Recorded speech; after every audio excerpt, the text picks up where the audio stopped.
Number of panels in TrueSpace 6 is fairly minimal, and they are compact using direct manipulation. There is of course library panel, and there is material editor panel. We can copy the material from library panel to material editor, and although it seems to be deceptively simple, can be expanded with other panels, which are the components. There is a color component, bump component, reflectance, and even lighting component for shaders. And materials can have several layers, so which are these three little eyes in the middle, and then each layer can be looked upon separately, and the actual rendering window can be made larger or smaller based on the user needs.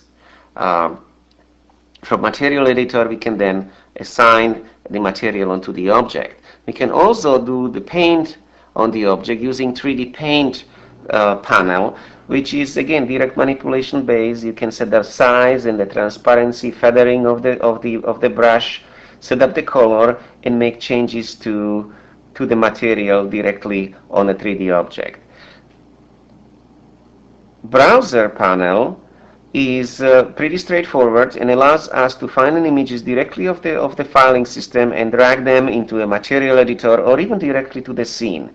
Facial animator panel is more comprehensive because in fact it's a whole plugin which allows us to do editing of faces, assigning materials to those faces, and in fact making the heads to speak, which we will not be showing.